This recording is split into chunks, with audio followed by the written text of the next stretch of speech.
अगले साल फरवरी में, यानी फरवरी 2025 में इस शो के 10 साल मुकम्मल हो गए होंगे। और इन 10 सालों में अगर आप मेरे से ज़ाती तौर पर पूछेंगे क्या तब्दील हुआ है, तो एक तो मेरे बाल मज़ीद सफ़ेद हुए हैं, काफ़ी वेट भी गेन हुआ है। वो शायद आपको इस फ्रेम में नहीं नज़र आ रहा होगा, लेकिन कभी साइड से देखें। लेकिन पॉजिटिव जो चीज़ें हैं वो ये हैं कि बहुत दिलचस्प लोगों से मुलाकात करने का मौका मिला है, artist, historians, activists and innovators. तो 20 दिसंबर 2017 को हमने इसी शो पर, इसी सेट पर दावत दी थी असद जमाल मलिक साहब को। एक पाकिस्तानी नौजवान थे, अभी वो अपनी आला तालीम के लिए जा रहे थे अमेरिका, और उनका शौक़ था कि ऑगमेंटेड रियलिटी में कुछ काम किया जाए। तो बहुत एक मज़ेदार शो था, ऑलवेज स्टेड विद मी। तो उसका मैं आपको एक क्लिप दिखाना चाह रहा हूँ पहले। ज़रार जी, प्रोग्राम शुरू हो गया। प्रोग्राम शुरू हो गया जी। आप क्यों बोल रहे? परेशान ना हो, मैं अचानक से रोबोट नहीं बन गया। अब तक आने वाले दिनों का कुछ नहीं पता। ये जो मैंने पहनी हुई है, ये कोई नए पियर कार्डेन के ग्लासेस भी नहीं है। ये माइक्रोसॉफ्ट की HoloLens टेक्नोलॉजी है। और ये अभी आप शायद ना देख सकें, लेकिन जैसे अभी मैं वसत उसला खान को देख रहा हूँ।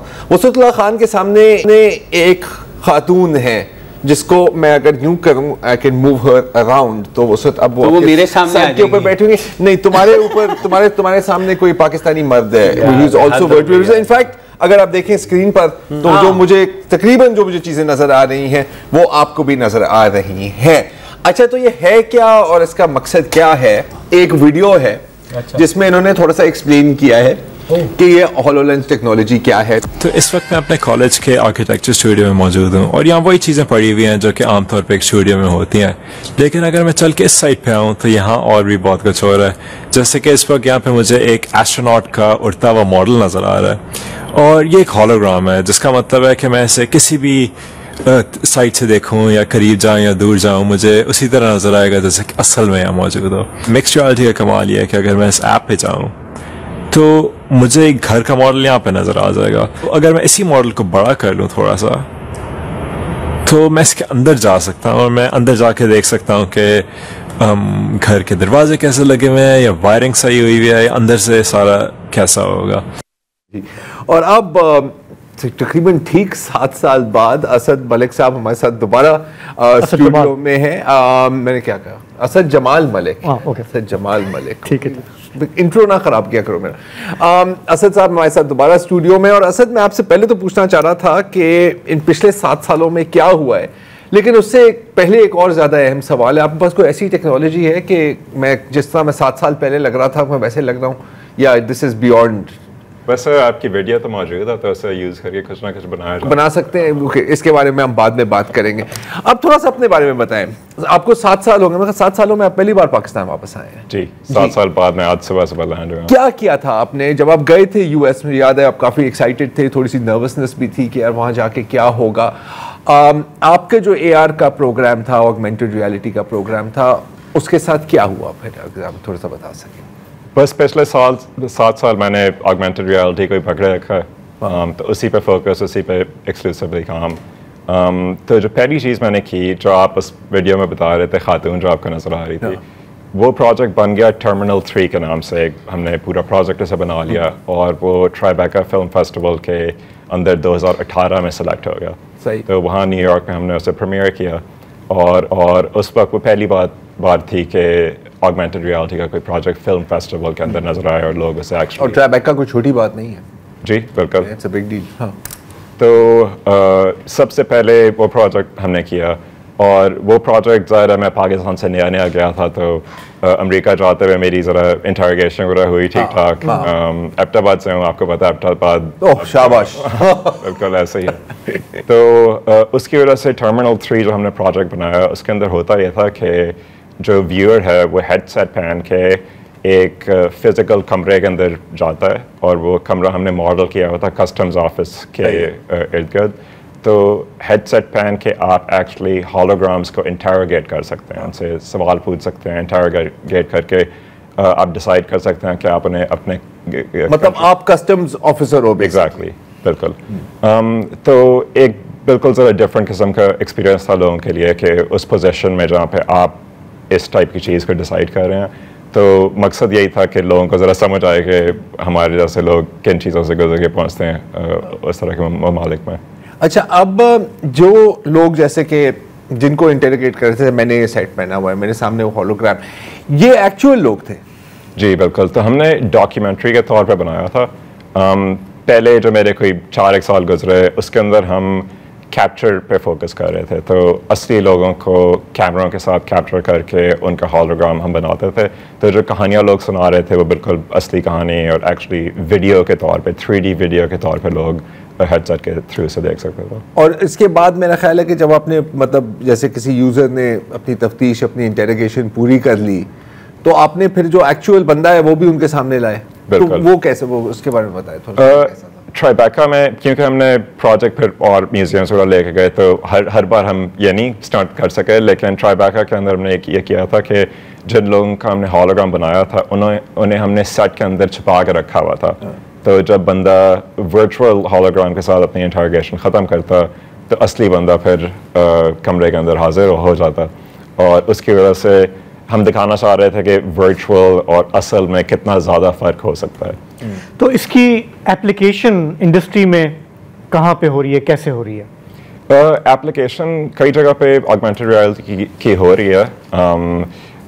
मेडिसिन, आर्किटेक्चर, इस टाइप की चीज़ों में बहुत ऑब्वियस इस्तेमाल है कि आर्किटेक्चर जैसे मैं दिखा रहा था, तो आप कोई मॉडल देख सकते हैं और कोई घर बन रहा है, घर में दाखिल हो सकते हैं, ब्लूप्रिंट के अंदर है। बिल्कुल। लेकिन जो मेरा फोकस रहा है वो ज़रा ज़्यादा आर्ट और एंटरटेनमेंट साइड पे रहा है, क्योंकि अगर आप वीडियो गेम्स या मूवीज़ इस टाइप की चीज़ों के साथ देखें तो एंड में तो यही होता है ना, आप एक व्यूअर और जो चीज़ वो देख रहा है उसके दरमियान आप एक डीप कनेक्शन बनाना चाहते हैं। तो ऑगमेंटेड रियलिटी की वजह से इस टाइप की चीज़ें आपके घर के अंदर हो सकती हैं, और घर का तो आप बहुत डीप कनेक्शन होता है, तो ऐसे ही लगता है जैसे कि ये चीज़ आपकी ज़िंदगी के अंदर दाखिल हो रही है। तो अब हम वीडियो गेम्स पे काफ़ी फोकस कर रहे हैं, तो आप इमेजिन करें कि 12 साल का बच्चा कोई अपने फेवरेट कैरेक्टर के साथ अपने ही कमरे के अंदर इंटरेक्ट कर रहा हो। इसलिए इसको कहते हैं इमर्सिव एक्सपीरियंस के ऑगमेंटेड रियलिटी में, जैसे कि आप वहाँ पे मौजूद हों। एंटरटेनमेंट में आपने क्या पिछले 7 साल में जो आपने तरक्की की उस पर थोड़ी सी हम बात कर रहे हैं, हम ऑगमेंटेड रियलिटी की, इमर्सिव एक्सपीरियंस की। असद मलिक हमारे साथ हैं। असद, अभी आप ब्रेक से पहले बता रहे थे कि किस तरह आपका काम आगे बढ़ा है। आपने कुछ स्पोर्ट्स स्टार्स के साथ भी काम किया एजुकेशनल पर्पसेस के लिए। बिल्कुल। तो टर्मिनल 3 के बाद वराइजन ने हमें पैसा दिया, और उन्हें शौक था कि एजुकेशनल एक्सपीरियंस बनाया जाए, और मेरे वालिद साहब प्रिंसिपल हैं पूरी ज़िंदगी ख्योड़ा बेनिंगटन स्कूल, जहाँ पे मैं पूरी ज़िंदगी वहीं स्कूल गया हूँ। तो मुझे बहुत शौक था कि ज़रा एजुकेशन टाइप चीज़ें बंदा काम करे, तो सेरेना विलियम्स के साथ हमें काम करने का दी सेरेना विलियम्स, एब्सोल्युटली, वाह। तो उन्हें मैंने इंटरव्यू किया, हमने 106 कैमरों के साथ उनका होलोग्राम तैयार किया ग्रीन स्क्रीन रूम में, हर जगह से रिकॉर्ड करके, और फिर उससे होता यह है कि फिर 200 स्कूल अमेरिका में वहाँ पे लोग हेडसेट पहन के सेरेना विलियम्स से अपने करियर डे पे गुफ्तगू कर सकते हैं और इंस्पायर। वाह जी। तो ये आपने किया, आपकी ओके। अच्छा, अब आप आगे भी काम कर रहे हैं on video games and things like that, लेकिन उससे पहले मैं आपसे पूछना चाह रहा हूँ, आपकी कंपनी का नाम है जादू। जी जी, जादू। आप यहाँ से जब गए थे तो आई थिंक जादू वाज इन योर ब्रेन, मतलब फॉर्मुलेशन। अब अगर आप थोड़ी सी अपनी कंपनी के बारे में बताएं कि मतलब कितने लोग एम्प्लॉय होते हैं, क्या है इसकी मतलब पूरी? 50 लोग एम्प्लॉय हैं हमारी कंपनी में, यूएस में या अराउंड द वर्ल्ड। 10 डिफरेंट ममालिक में, क्योंकि कोविड के दौरान ज़रा कंपनी फॉर्म हुई तो रिमोट वर्क उस वक्त चल रहा था, तो उसके फ़ायदे नुकसान पे बंदा गुफ्तगू कर सकता है, लेकिन 10 डिफरेंट मुल्कों में, पाकिस्तान में भी हमारे एम्प्लॉयज़ मौजूद हैं। In 7 years, it's gone from 1 person to a 50-man company. Yes, अच्छा, ये थोड़ा सा मैं जानना चाह रहा हूँ, पाकिस्तान में आपने देखा है कि इस पे क्या काम हुआ है, नहीं हुआ, क्या इकोसिस्टम चाहिए? जो काम आप यूएस में कर पा रहे हैं, यहाँ पे ये आप नहीं कर पाते?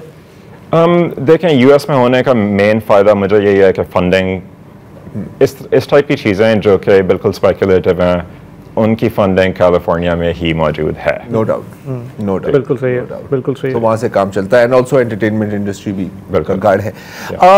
थोड़ी सी गेम्स के बारे में बताएं, मैं भी शौकीन हूँ गेम्स का, तो क्या है मतलब how does N augmented reality game work? तो गेम्स एक तरह से मेरे ख्याल से अल्टीमेट आर्ट फॉर्म हैं। हम लोग जो चीज़ें बनाते रहे हैं जादू से पहले वो ऐसी चीज़ें थी कि बंदा 10 मिनट में एक्सपीरियंस करे और बस चला जाए घर, ख़त्म हो गया चीज़। लेकिन आखिरकार मेरा जो गोल है वो यही है कि लोग एक लॉन्ग टर्म किस्म की रिलेशनशिप बना सकें गेम कैरेक्टर्स, जनरली कैरेक्टर्स के साथ।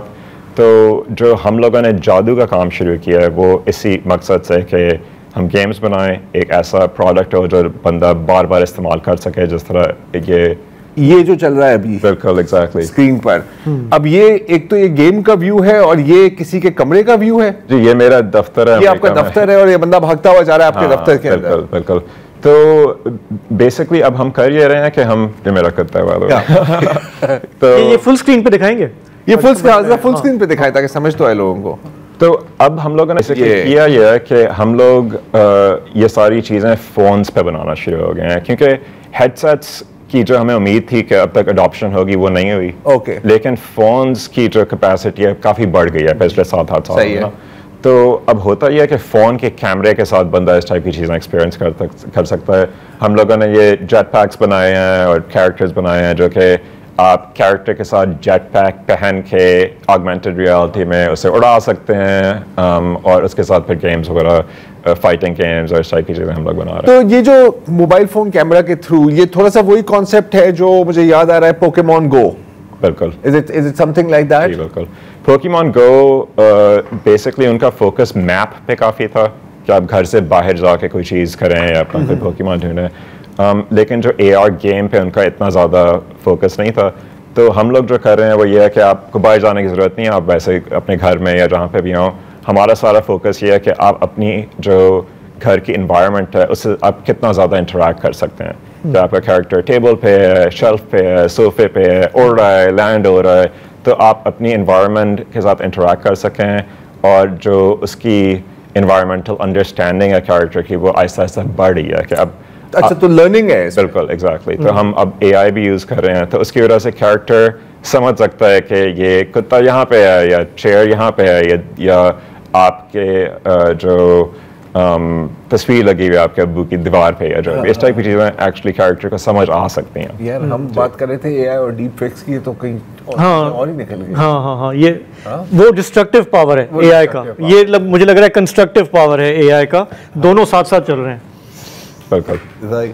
तो अब इस टेक्नोलॉजी का मतलब, ये पाकिस्तानी कैरेक्टर है बाय द वे।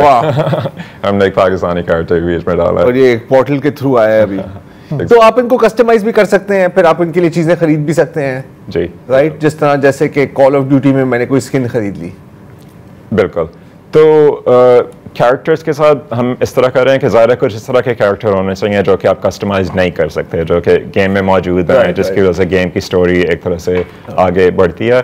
लेकिन जो मेन आपका अपना कैरेक्टर होता है उसके आप बाल चेंज कर सकते हैं, पतला कर सकते हैं, मोटा कर सकते हैं, हर किस्म की चीज़ कैरेक्टर के साथ बना। और ये मल्टीप्लेयर है कि जैसे अगर हम तीनों के पास फोन हो, बिल्कुल, जो तो हमारे कैरेक्टर्स एक दूसरे कैरेक्टर्स ही कोट लगा रहे हैं। हाँ, जो फाइटिंग गेम वाला है उसमें हमारा एम्फेसिस यही था कि ये एक पोर्टल खुलता है और उससे कैरेक्टर किसी और का कैरेक्टर आपके कमरे में आके आपसे उसकी फिर फाइट होती है।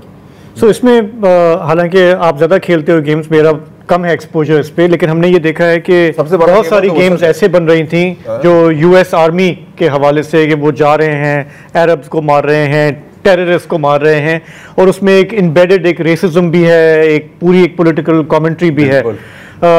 आप इसको टैकल करते हैं? Do you come across it? आपके यहाँ ऐसे आपके पास लोग आ रहे हैं कहने के लिए बनाया मुझे विलन जो है वो ब्राउन चाहिए या ब्लैक चाहिए? तो मुझे अक्सर लोग कहते हैं कि तुम टर्मिनल 3 टाइप चीज़ें पहले कर रहे थे कि पाकिस्तान को रिप्रेजेंट कर रहे हो और अब इतना ज़्यादा नहीं कर रहे, अब तो गेम बना रहे हो ना। लेकिन एंड में इन टाइप की चीज़ें मेरे ख्याल से होता ही है कि मैटर करता है कि बंदा बना कौन रहा है, ये भी ना। तो अगर मैं चीज़ बना रहा हूँ तो ज़ाहिर है फिर मैं US आर्मी वाली चीज़ तो नहीं बना रहा। मेरी अपनी कंपनी है, हमारा कोई एक्सटर्नल मैंडेट नहीं है कि फलानी चीज़ होनी चाहिए नहीं होनी चाहिए। ज़ाहिर हम ऐसी चीज़ बनाना चाहते हैं जो एंटरटेनिंग हो, जो कि बहुत सारे लोगों को अपील करे, तो वो एक बहुत इम्पोर्टेंट है। लेकिन आप देख रहे हैं कि हमने Pakistani character as a fighter डाला हुआ है, तो इस तरह रिप्रेजेंटेशन तो यही होती है कि जो कंपनी खुद हो वो डाइवर्स हो, हर किस्म के लोग उसके अंदर काम कर रहे हैं, हर किस्म की चीज़ बना रहे हैं। तो पाकिस्तान अब 7 साल बाद कैसे आना पड़ा आपको? बस पिछली बार मैं गया था तो ट्रम्प साहब इलेक्ट हो गए थे और मुस्लिम बैन और इस टाइप की चीज़ें शुरू हो गई। आपने कहा कि अगर जाओगे तो शायद वापस ना आ सके। एग्जैक्टली। तो 92 डिसरप्ट पे भी आपने अटेंड करना है शायद। जी जी एग्जैक्टली। तो कॉन्फ्रेंस पे मैं इस संडे को वहाँ पे एक टॉक कर रहा हूँ, लेकिन मेनली तो घर वालों से मिलने आया हूँ। बहुत अर्सा हो गया मैं अपनी बहन से 7 सालों में नहीं मिला। बिल्कुल। Thank you so much Asad, pleasure to run into you once again. तो ये थी हमारी आज का programme in actual reality, augmented reality का जादू। हाँ, ऑगमेंटेड रियलिटी का जादू है ना। Good one. पहले याद होता तो हम यही टाइटल दे देते, लेकिन चले कोई बात नहीं।